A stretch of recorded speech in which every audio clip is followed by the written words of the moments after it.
Saudara-saudaraku yang terkasih, selamat berjumpa di Renungan Harian di channel Katolik kita.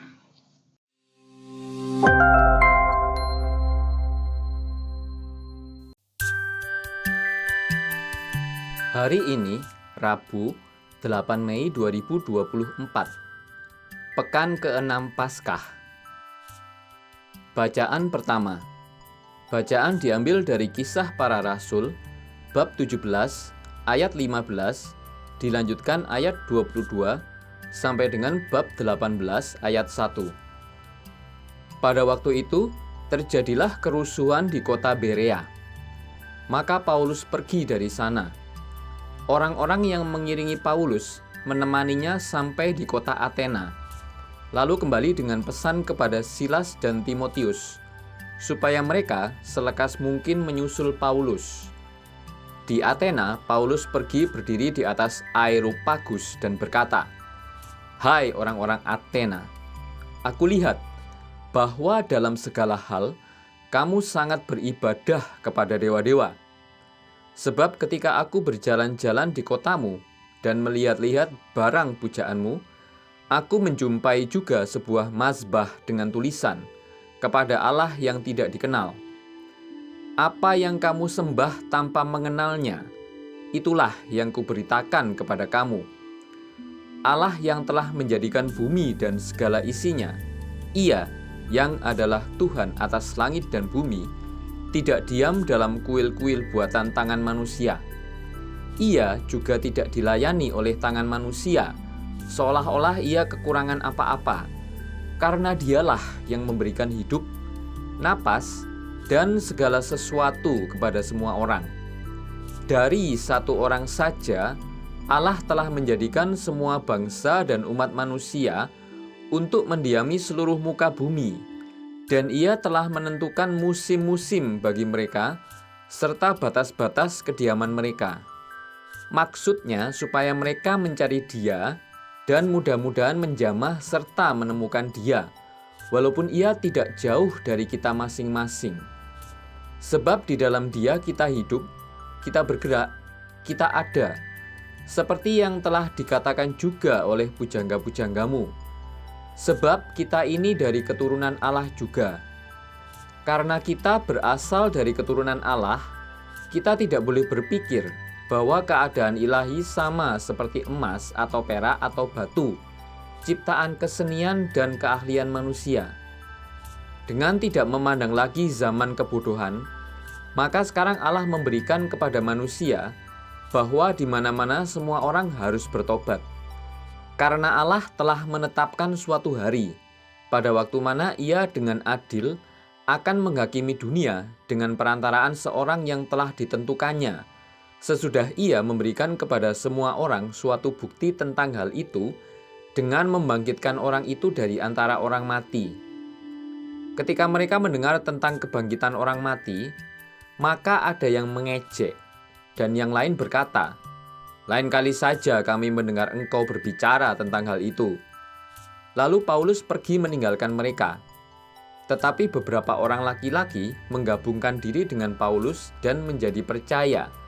Di antaranya juga Dionisius, anggota majelis Areopagus, dan seorang perempuan bernama Damaris, dan juga orang-orang lain bersama-sama dengan mereka. Kemudian Paulus meninggalkan Athena, lalu pergi ke Korintus. Demikianlah sabda Tuhan. Syukur kepada Allah. Bacaan Injil.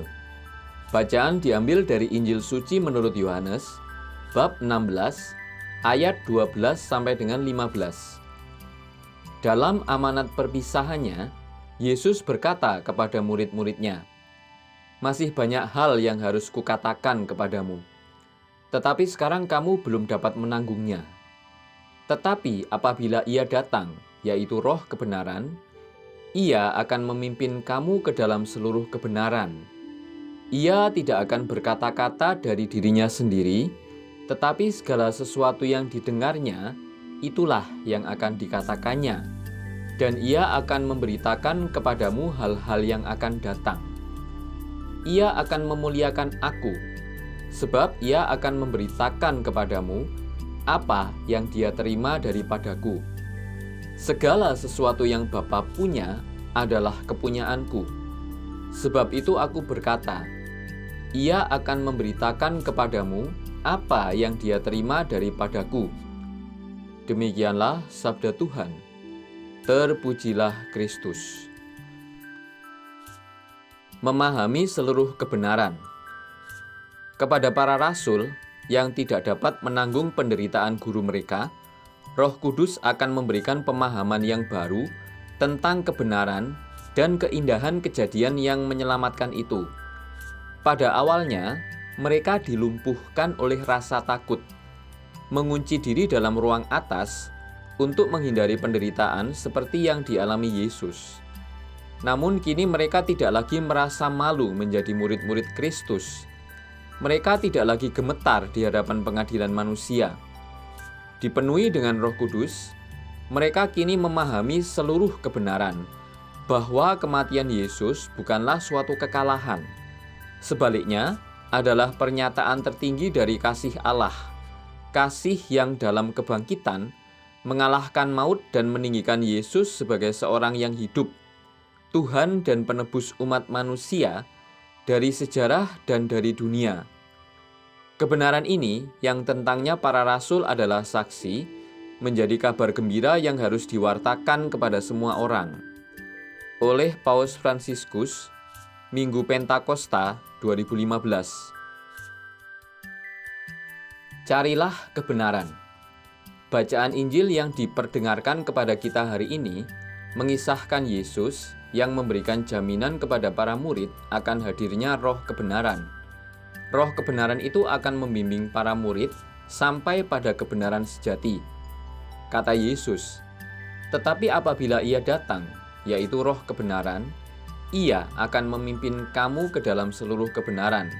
Ayat 13.